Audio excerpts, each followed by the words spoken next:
తిరిగి BCN news కి స్వాగతం. తిరుపతి జిల్లా గూడూరు పట్టణంలోని రాజా వీధిలో ఉన్న శ్రీ ప్రసన్న వెంకటేశ్వర స్వామి దేవస్థానంలో శుక్రవారం ముక్కోటి సందర్భంగా స్వామివారు స్వర్ణ కిరీటంతో భక్తులకు దర్శనమిచ్చారు. ఉత్సవమూర్తులకు విశేష అలంకరణ ఏర్పాటు చేసి మంగళ వాయిద్యాలతో పల్లకి సేవ, సహస్ర దీపాలంకరణ సేవ వైభవంగా నిర్వహించారు. భక్తులు గోవిందనామ స్మరణ చేస్తూ స్వామి అమ్మవార్లను దర్శించుకుని తీర్థ ప్రసాదాలు స్వీకరించారు.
विष्णु नाम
Papa, nu ce?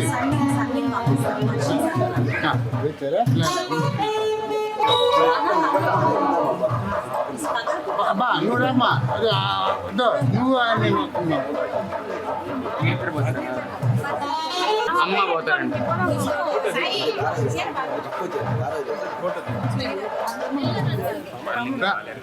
ఇంకా ఇంకెవరు నువ్వు పోతా నువ్వు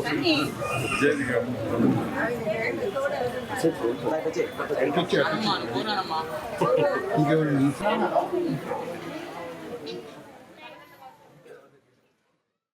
సునిశ్చిత నైపుణ్యాలు అంటే కేవలం ఆంగ్ల భాష మాట్లాడడం ఒకటే కాదని పలకరించడం, వివరించడం, సమాజాన్ని ప్రేమించడం, స్నేహం చేయడం లాంటివన్నీ విద్యార్థి నైపుణ్యాలకు సంబంధించిన అంశాలేనని ప్రముఖ యూరాలజిస్ట్ డాక్టర్ ఏ హర్షవర్ధన్ తెలియజేశారు. కాకినాడ విద్యుత్ నగర్లోని ఐడియల్ డిగ్రీ కళాశాలలో జరుగుతున్న యువజనోత్సవాల్లో ఆయన ముఖ్య అతిథిగా పాల్గొని ప్రసంగించారు. విద్యార్థి మనస్సు సానుకూల భావాలతో నిండినప్పుడు చదువులు సక్రమ ఫలితాలనిస్తాయని, పరీక్షల కోసమే చదివే పద్ధతిలో మార్పు రావాలని ఆయన ఆకాంక్షించారు.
విశాఖలో ప్రధాని మోదీ పాల్గొన్న బహిరంగ సభ అంచనాలకు మించి విజయవంతం కావడంతో కూటమి నేతలు హర్షం వ్యక్తం చేస్తున్నారు. శంకుస్థాపనలతో ఏపీకున్న ప్రాధాన్యతను వివరించేలా ప్రధాని మోదీ చొరవ చూపించారు. ముఖ్యంగా విశాఖ జోన్ ఏర్పాటుతో ఉపాధి అవకాశాలు మెరుగుపడతాయని విశాఖ 38వ వార్డు జనసేన నాయకుడు శ్రీకాంత్ అన్నారు. గత ప్రభుత్వ హయాంలో భూమి కేటాయించలేదని, కానీ కూటమి ప్రభుత్వం అధికారంలోకి వచ్చిన వెంటనే జోన్పై ప్రత్యేక దృష్టి సారించిందని అన్నారు.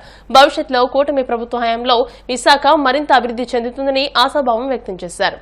నిన్న 8వ తారీఖున జరిగినటువంటి మోడీ గారి బహిరంగ సభ చాలా దిగ్విజయంగా జరగడం అయితే జరిగింది. ప్రతి ఒక్కరు కూడా చాలా హ్యాపీగా ఫీల్ అయ్యాము. ఎందుకంటే ప్రతి ఒక్కరిని కూడా ఎన్నో రోజులు కల అండి మోడీ గారితో ఈ రకంగా పర్యటన చేయాలని, మనకి వరాల జల్లు కురిపిస్తారని ఎన్నో రోజుల నుంచి చెప్తూనే వినడమే తప్ప ఏ రోజు అది కార్యక్రమం ముందుకు వెళ్ళలేదు. అది ఒక కూటమి ప్రభుత్వం ద్వారా ఈ కార్యక్రమాలను ముందుకు వెళ్ళడం అన్నది హర్షణీయం అండి. ఈ కార్యక్రమంలో ప్రతి ఒక్కరు జన సైనికులైతేనేమి, తెలుగుదేశం అన్నదమ్ములు అయితేనే, బీజేపీ పెద్దలైతేనే అందరూ సమిష్టిగా ఈ కార్యక్రమం ముందుకు తీసుకెళ్ళి మోడీ గారు నా భూత నా భవిష్యత్ అనే విధంగా అతను ప్రసంగాలు అయితేనేటి, చంద్రబాబు నాయుడు గారితో చెప్పినటువంటి మంచి మంచి ప్రసంగాలు అయితే, పవన్ కళ్యాణ్ గారు మమ్మల్ని ప్రభావితం చేసే మాటలు అయితే మమ్మల్ని ఎంతో ఉత్తేజపరిచాయండి. రానున్న కాలంలో కూడా అతను విశాఖ నగరానికే కాదు ఆంధ్ర రాష్ట్రానికి కురిపించిన వరాల జల్లు మీద మేము ఎంతో హర్షధ్వానాలు తెలియజేస్తున్నాం. రాబోయే కాలంలోని వంశీ గారు ఆధ్వర్యంలోని ఇంకా ఎన్నో మంచి కార్యక్రమాలు మన దక్షిణ నియోజకవర్గం తరఫున మేము ముందుకు తీసుకెళ్తామండి.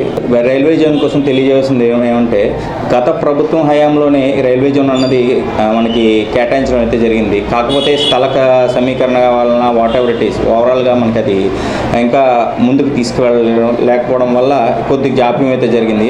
అదేవిధంగా ఆ జాప్యాన్ని మన కూటమి ప్రభుత్వం, మన చంద్రబాబు నాయుడు గారి నాయకత్వం, అదేవిధంగా మన డిప్యూటీ సీఎం పవన్ కళ్యాణ్ ఆధ్వర్యంలో దాన్ని ముందుకు తీసుకెళ్ళి ప్రధానమంత్రి మోడీ గారు ఆధ్వర్యంలో దాన్ని శాంక్షన్ చేయడం అన్నది, దానికి రూపకల్పన చేయడం అన్నది ఎంతో గర్వకారణంగా నిలుస్తుంది. రైల్వే జోన్ రావడం వల్ల యువతకి ఎన్నో ఉద్యోగ అవకాశాలు, రానున్న కాలంలో మన దేశం ప్రతి ఒక్కరు కూడా గర్వించే విధంగా మనకు కూడా ఒక ఉపాధి అవకాశాలు అన్నది మనం కూడా యువతకు కల్పించడం అయితే జరుగుతుంది.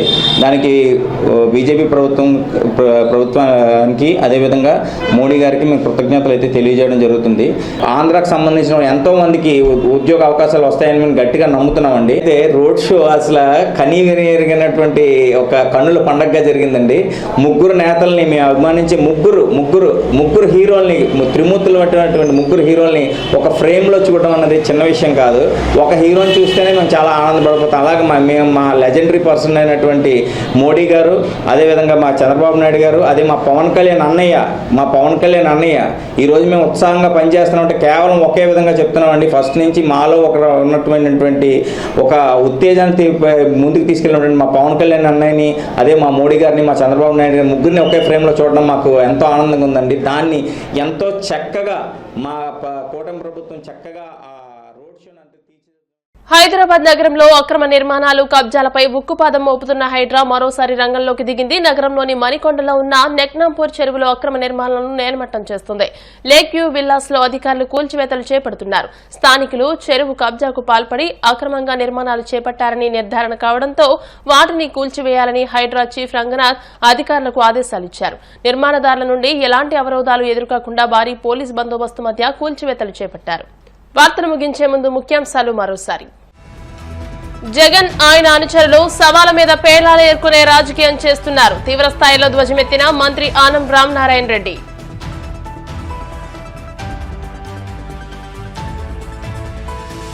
తిరుపతి తొక్కిసలాట ఘటనపై సీఎం చంద్రబాబు తీసుకున్న చర్యలు హైడ్రామాను తలపిస్తున్నాయి. విమర్శలు గుప్పించిన మాజీ మంత్రి అంబటి.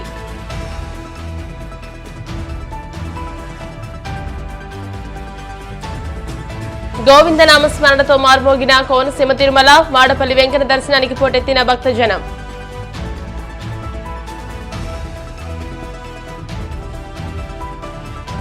తిరుమల శ్రీవారి సేవలో పలువురు ప్రముఖులు, ఆలయ మర్యాదలతో స్వాగతం పలికిన అధికారులు. ఈ వార్తలు ఇంతటితో సమాప్తం. మరిన్ని వార్తల కోసం BCN digital YouTube channel, Facebook page ని ఫాలో అవ్వండి. అప్డేటెడ్ వార్తల కోసం ప్లీజ్ సబ్స్క్రైబ్.